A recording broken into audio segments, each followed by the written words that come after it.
ನಮಸ್ತೆ ವೀಕ್ಷಕರೇ, ನಾನು ಈ ದಿನ ಮನೆಯಲ್ಲೇ ತುಂಬ ಸುಲಭವಾಗಿ ರೆಸ್ಟೋರೆಂಟ್ ಶೈಲಿಯಲ್ಲಿ ಕ್ಯಾಬೇಜ್ ಮಂಚೂರಿಯನ್ ಅಥವಾ ಎಲೆಕೋಸಿನ ಮಂಚೂರಿಯನ್ ಮಾಡೋದು ಹೇಗೆ ಅಂತ ತೋರಿಸ್ಕೊಡ್ತಾ ಇದ್ದೀನಿ. ತುಂಬ ಸುಲಭವಾಗಿ ಮಾಡಬಹುದು, ತುಂಬಾ ರುಚಿಯಾಗಿರುತ್ತೆ. ಒಂದ್ಸರಿ ಟ್ರೈ ಮಾಡಿ ನೋಡಿ, ಖಂಡಿತ ಇಷ್ಟಪಡ್ತೀರಾ.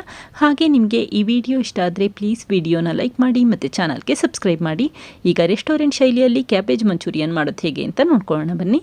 ಮೊದಲು ಒಂದು ಬೌಲ್ಗೆ 2 ಕಪ್ಪಷ್ಟು ಸಣ್ಣದಾಗಿ ಹೆಚ್ಚಿರುವಂಥ ಮತ್ತು ನೀರಿನಲ್ಲಿ ತೊಳೆದಿರುವಂಥ ಎಲೆಕೋಸನ್ನ ಹಾಕಿದ್ದೀನಿ. ನಂತರ 2 ಕಪ್ಪಷ್ಟು ಎಲೆಕೋಸಿಗೆ 1/4 ಕಪ್ಪಷ್ಟು ತುರಿದಿರುವಂಥ ಕ್ಯಾರೆಟ್ ಹಾಕೊಳ್ತಾ ಇದ್ದೀನಿ.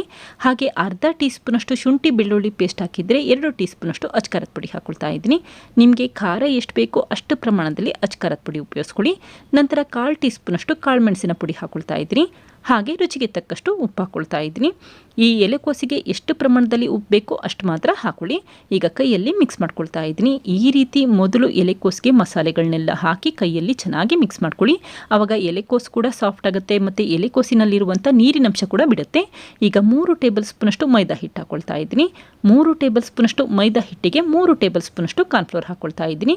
ಅಕಸ್ಮಾತ್ ಮನೆಯಲ್ಲಿ ಕಾರ್ನ್ಫ್ಲೋರ್ ಇಲ್ಲ ಅಂತ ಅಂದರೆ 1 ರಿಂದ 2 ಟೇಬಲ್ ಸ್ಪೂನಷ್ಟು ಅಕ್ಕಿ ಹಿಟ್ಟು ಕೂಡ ಉಪಯೋಗಿಸಬಹುದು. ಮೈದಾ ಹಿಟ್ಟಿಗಿನ ಅಕ್ಕಿ ಹಿಟ್ಟು ಪ್ರಮಾಣ ಸ್ವಲ್ಪ ಕಡಿಮೆ ಉಪಯೋಗಿಸ್ಕೊಳ್ಳಿ. ನೀವೇನಾದರೂ ಕಾರ್ನ್ಫ್ಲೋರ್ ಉಪಯೋಗಿಸ್ತೀರಾ ಅಂತ ಅಂದರೆ 3 ಟೇಬಲ್ ಸ್ಪೂನಷ್ಟು ಮೈದಾ ಹಿಟ್ಟು ತೊಗೊಂಡ್ರೆ 3 ಟೇಬಲ್ ಸ್ಪೂನಷ್ಟು ಕಾರ್ನ್ಫ್ಲೋರ್ ಉಪಯೋಗಿಸ್ಕೊಳ್ಳಿ. ಈಗ ನೀಟಾಗಿ ಮಿಕ್ಸ್ ಮಾಡ್ಕೊಳ್ತಾ ಇದ್ದೀನಿ. ಅಕಸ್ಮಾತ್ ತುಂಬ ತೆಳುವಾಗಿದೆ ಮಿಶ್ರಣ ಅನಿಸಿದ್ರಷ್ಟೇ 1 ಟೇಬಲ್ ಸ್ಪೂನಷ್ಟು ಮೈದಾ ಹಿಟ್ಟು ಹಾಗೆ 1 ಟೇಬಲ್ ಸ್ಪೂನಷ್ಟು ಕಾರ್ನ್ಫ್ಲೋರ್ ಉಪಯೋಗಿಸ್ಕೊಳ್ಳಿ. ತುಂಬ ತೆಳುವಾಗೂ ಕಲಿಸ್ಲಿಕ್ಕೆ ಹೋಗಬೇಡಿ ಅಥವಾ ತುಂಬ ಗಟ್ಟಿಯಾಗೂ ಇರೋದು ಬೇಡ. ಈ ಕನ್ಸಿಸ್ಟೆನ್ಸಿಯಲ್ಲಿ ಮಾಡಿಟ್ಕೊಂಡೆ ಸಾಕು. ನೀವೇನಾದರೂ ತುಂಬ ಗಟ್ಟಿಯಾಗಿ ಕಲಿಸಿದ್ರೆ ಏನಾಗುತ್ತೆ ಅಂತ ಅಂದರೆ ಎಣ್ಣೆಯಲ್ಲಿ ಫ್ರೈ ಮಾಡಬೇಕಾದ್ರೆ ಚೆನ್ನಾಗಿ ಬೇಯೋದಿಲ್ಲ ಅಂತಷ್ಟೇ. ಹಾಗೆ ಈ ರೀತಿ ಎಲೆಕೋಸಿನ ಮಿಶ್ರಣ ಮಾಡಬೇಕಾದ್ರೆ ನೀರೇನು ಹಾಕೋ ಅವಶ್ಯಕತೆ ಇಲ್ಲ. ಕಾರಣ ಇಷ್ಟೇ, ಕ್ಯಾರೆಟ್ ಮತ್ತು ಎಲೆಕೋಸಿನಲ್ಲಿ ನೀರು ಬಿಟ್ಟಿರುತ್ತಲ್ಲ, ಆ ನೀರಿನಲ್ಲೇ ಉಂಡೆ ಮಾಡಿಟ್ಕೋಬಹುದು. ಈಗ ಎಣ್ಣೆ ಬಿಸಿಯಾದ ನಂತರ ಅಷ್ಟೇ ಈ ಎಲೆಕೋಸಿನ ಉಂಡೆಗಳನ್ನ ಹಾಕೊಳ್ತಾ ಇದ್ದೀನಿ. ಊರಿನ ಮೀಡಿಯಂ ಫ್ಲೇಮಲ್ಲಿ ಇಟ್ಕೊಂಡು ನಿಧಾನಕ್ಕೆ ಫ್ರೈ ಮಾಡ್ಕೊಳ್ಳಿ. ಆವಾಗ ಎಲೆಕೋಸಿನ ಉಂಡೆ ಒಳಭಾಗ ಎಲ್ಲ ಚೆನ್ನಾಗಿ ಬೆಂದಿರುತ್ತೆ. ನೀವೇನಾದರೂ ಹೈ ಫ್ಲೇಮಲ್ಲಿ ಇಟ್ಟು ಫ್ರೈ ಮಾಡಿದ್ರೆ ಏನಾಗುತ್ತೆ ಅಂತಂದರೆ ಉಂಡೆ ಒಳಭಾಗ ಚೆನ್ನಾಗಿ ಬೆಂದಿರೋದಿಲ್ಲ. ಈಗ ನೋಡಿ ನಿಧಾನಕ್ಕೆ ಬಣ್ಣ ಬದಲಾಗಲಿಕ್ಕೆ ಶುರುವಾಗ್ತಾ ಇದೆ. ಹಾಗೆ ನೋಡಿ ಇಲ್ಲಿ ಒಂದು ಉಂಡೆಗಳು ಕೂಡ ಒಡ್ಕೊಳ್ತಾ ಇಲ್ಲ. ಈ ರೀತಿ ಬಂದಿದ್ರೆ ಸಾಕು. ಈಗ ಚೆನ್ನಾಗಿ ಫ್ರೈ ಆಗಿದೆ, ತಕ್ಷಣವೇ ತೆಗೆದಿಟ್ಕೊಳ್ತಾ ಇದ್ದೀನಿ. ಇದೇ ರೀತಿ ಮತ್ತೊಮ್ಮೆ ಎಣ್ಣೆಯಲ್ಲಿ ಫ್ರೈ ಮಾಡೋದು ಹೇಗೆ ಅಂತ ತೋರಿಸ್ಕೊಡ್ತಾ ಇದ್ದೀನಿ. ಪ್ರತಿ ಬಾರಿ ಊರಿನ ಮೀಡಿಯಂ ಫ್ಲೇಮಲ್ಲಿ ಇಟ್ಕೊಂಡು ನಿಧಾನಕ್ಕೆ ಫ್ರೈ ಮಾಡ್ಕೊಳ್ತಾ ಬನ್ನಿ. ಆವಾಗ ಈ ಉಂಡೆ ಹೊರಭಾಗ ಚೆನ್ನಾಗಿ ಬಂದಿರುತ್ತೆ ಮತ್ತು ತುಂಬಾ ಗರಿಗರಿಯಾಗಿರುತ್ತೆ ಅಂತಷ್ಟೇ. ನೋಡಿ ಎಷ್ಟು ಚೆನ್ನಾಗಿ ಫ್ರೈ ಆಗ್ತಾ ಇದೆ ಅಂತ ಗೊತ್ತಾಗ್ತಾ ಇದೆ. ಹಾಗೆ ಈ ಉಂಡೆ ಕಲಿಸ್ಬೇಕಾದ್ರೆ ಜಾಸ್ತಿ ಪ್ರಮಾಣದಲ್ಲಿ ಮೈದಾ ಹಿಟ್ಟು ಮತ್ತು ಜಾಸ್ತಿ ಪ್ರಮಾಣದಲ್ಲಿ ಕಾರ್ನ್ಫ್ಲೋರ್ ಹಾಕಬೇಡಿ. ತುಂಬ ಗಟ್ಟಿಯಾಗೂ ಕೂಡ ಕಲಿಸೋ ಅವಶ್ಯಕತೆ ಇಲ್ಲ. ನೀವೇನಾದರೂ ಜಾಸ್ತಿ ಪ್ರಮಾಣದಲ್ಲಿ ಮೈದಾ ಹಿಟ್ಟು ಮತ್ತು ಕಾರ್ನ್ಫ್ಲೋರ್ ಹಾಕಿದ್ರೆ ಏನಾಗುತ್ತೆ ಅಂತಂದರೆ ಉಂಡೆ ಗಟ್ಟಿಯಾಗುತ್ತೆ ಮತ್ತು ಎಣ್ಣೆಯಲ್ಲಿ ಫ್ರೈ ಮಾಡಬೇಕಾದ್ರೆ ಉಂಡೆ ಒಳಭಾಗ ಬೇಯೋದಿಲ್ಲ. ಅದಕ್ಕೋಸ್ಕರ ಅಷ್ಟೇ ತೆಳುವಾಗಿ ಕಲಸಿಟ್ಕೊಳ್ಳಿ. ಈಗ ನೋಡಿ ಎಲ್ಲ ಉಂಡೆಗಳನ್ನು ಫ್ರೈ ಮಾಡಿ ಇಟ್ಕೊಂಡಿದ್ದೀನಿ. ಹಾಗೆ ನೋಡಿ ಇಲ್ಲಿ ಈ ಎಲೆಕೋಸಿನ ಉಂಡೆ ತುಂಬ ಕ್ರಿಸ್ಪಿಯಾಗಿ ಬಂದಿರುತ್ತೆ. ಹಾಗೆ ಒಳಭಾಗ ಎಲ್ಲ ಚೆನ್ನಾಗಿ ಬೆಂದಿರುತ್ತೆ. ಈ ರೀತಿ ಫ್ರೈ ಮಾಡಿ ಇಟ್ಕೊಂಡೆ ಸಾಕು. ಇದೇ ಸಮಯದಲ್ಲಿ ಮತ್ತೊಂದು ಪ್ಯಾನ್ಗೆ 2 ಟೇಬಲ್ ಸ್ಪೂನಷ್ಟು ಎಣ್ಣೆ ಹಾಕೊಳ್ತಾ ಇದ್ದೀನಿ. ಎಣ್ಣೆ ಚೆನ್ನಾಗಿ ಬಿಸಿಯಾದ ನಂತರ 1-2 ಟೀ ಸ್ಪೂನಷ್ಟು ಸಣ್ಣದಾಗಿ ಹೆಚ್ಚಿರುವಂಥ ಬೆಳ್ಳುಳ್ಳಿ ಹಾಕೊಳ್ತಾ ಇದ್ದೀನಿ. ಯಾವಾಗಲೂ ಅಷ್ಟೇ ಮಂಚೂರಿಯನ್ ಮಾಡಬೇಕಾದ್ರೆ ಬೆಳ್ಳುಳ್ಳಿ ಪ್ರಮಾಣ ಜಾಸ್ತಿ ಉಪಯೋಗಿಸ್ಕೊಳ್ಳಿ. ಆವಾಗ ತುಂಬಾ ರುಚಿಯಾಗಿ ಬರುತ್ತೆ. ನಂತರ 1 ಟೀ ಸ್ಪೂನಷ್ಟು ಸಣ್ಣದಾಗಿ ಹೆಚ್ಚಿರುವಂಥ ಹಸಿಮೆಣಸಿಕಾಯಿ ಹಾಕಿ ಫ್ರೈ ಮಾಡ್ಕೊಳ್ತಾ ಇದ್ದೀನಿ. ಯಾವಾಗ ಈ ರೀತಿ ಬೆಳ್ಳುಳ್ಳಿ ಬಣ್ಣ ಬದಲಾಗುತ್ತೆ ಆವಾಗ ಒಂದು ಮೀಡಿಯಂ ಸೈಜ್ ಈರುಳ್ಳಿನ ಸಣ್ಣದಾಗಿ ಹೆಚ್ಚಿ ಹಾಕೊಳ್ತಾ ಇದ್ದೀನಿ. ಹಾಗೆ 1/4 ಟೀ ಸ್ಪೂನಷ್ಟು ಉಪ್ಪು ಹಾಕಿ ಈರುಳ್ಳಿ ಫ್ರೈ ಮಾಡ್ಕೊಳ್ಳಿ. ಆವಾಗ ಈರುಳ್ಳಿ ಎಲ್ಲ ಬೇಗ ಫ್ರೈ ಆಗುತ್ತೆ ಅಂತಷ್ಟೇ. ಈರುಳ್ಳಿ ಬಣ್ಣ ಸ್ವಲ್ಪ ಬದಲಾಗಬೇಕು, ಅಲ್ಲಿವರೆಗೂ ಫ್ರೈ ಮಾಡಿ ಇಟ್ಕೊಂಡೆ ಸಾಕು. ಈಗ ನೋಡಿ ಈರುಳ್ಳಿ ಬಣ್ಣ ಬದಲಾಗಿದೆ.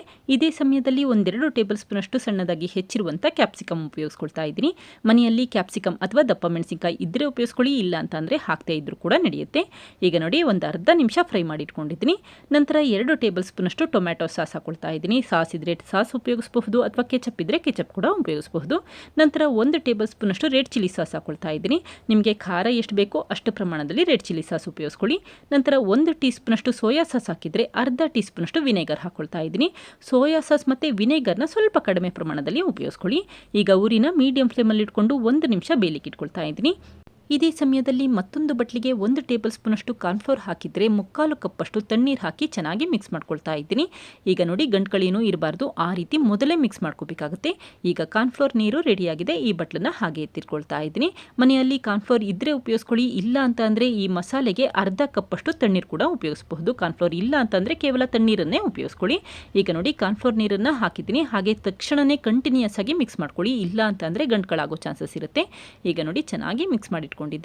ನಂತರ ಊರಿನ ಹೈ ಫ್ಲೇಮಲ್ಲಿ ಇಟ್ಕೊಂಡು ಫ್ರೈ ಮಾಡಿರುವಂಥ ಕ್ಯಾಬೇಜ್ ಉಂಡೆ ಅಥವಾ ಎಲೆಕೋಸಿನ ಉಂಡೆ ಹಾಕೊಳ್ತಾ ಇದ್ದೀನಿ.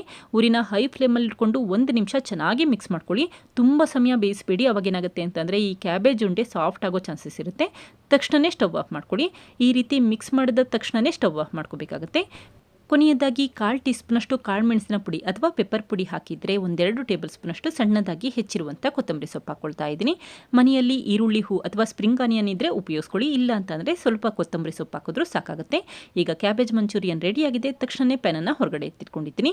ನೋಡಿ ಎಷ್ಟು ಚೆನ್ನಾಗಿ ಬಂದಿದೆ ಅಂತ ಗೊತ್ತಾಗ್ತಾ ಇದೆ. ರೆಸ್ಟೋರೆಂಟಲ್ಲಿ ಯಾವ ರೀತಿ ಕ್ಯಾಬೇಜ್ ಮಂಚೂರಿಯನ್ ಇರುತ್ತೆ ಅದೇ ರೀತಿಯಲ್ಲಿರುತ್ತೆ ಮತ್ತು ಅದಕ್ಕಿನ್ನೂ ತುಂಬಾ ರುಚಿಯಾಗಿರುತ್ತೆ. ಈಗ ಮಾಡಿಟ್ಟಿರುವಂಥ ಕ್ಯಾಬೇಜ್ ಮಂಚೂರಿಯನ್ನ ಈ ರೀತಿ ಒಂದು ಪ್ಲೇಟ್ಗೆ ಸರ್ವ್ ಮಾಡ್ಕೊಳ್ತಾ ಇದ್ದೀನಿ. ಹಾಗೆ ಸ್ವಲ್ಪ ಕೊತ್ತಂಬರಿ ಸೊಪ್ಪನ್ನು ಕೂಡ ಹಾಕೊಳ್ತಾ ಇದ್ದೀನಿ. ನೋಡಿದ್ರಲ್ಲ ಫ್ರೆಂಡ್ಸ್, ಎಷ್ಟು ಸುಲಭವಾಗಿ ರೆಸ್ಟೋರೆಂಟ್ ಶೈಲಿಯಲ್ಲಿ ಕ್ಯಾಬೇಜ್ ಮಂಚೂರಿಯನ್ ಯಾವ ರೀತಿ ಮಾಡಿದೆ ಅಂತ ಗೊತ್ತಾಯ್ತಲ್ವಾ. ತುಂಬಾನೇ ರುಚಿಯಾಗಿರುತ್ತೆ. ಹಾಗೆ ಈ ಕ್ಯಾಬೇಜ್ ಉಂಡೆ ಒಳಭಾಗ ಎಲ್ಲ ಚೆನ್ನಾಗಿ ಬೆಂದಿರುತ್ತೆ. ನೀವು ಕೂಡ ಒಮ್ಮೆ ಪ್ರಯತ್ನಿಸಿ, ಖಂಡಿತ ಇಷ್ಟಪಡ್ತೀರಾ. Thank you. ಲೈಕ್ ಮಾಡಿ ಮತ್ತು ಸಬ್ಸ್ಕ್ರೈಬ್ ಮಾಡಿ.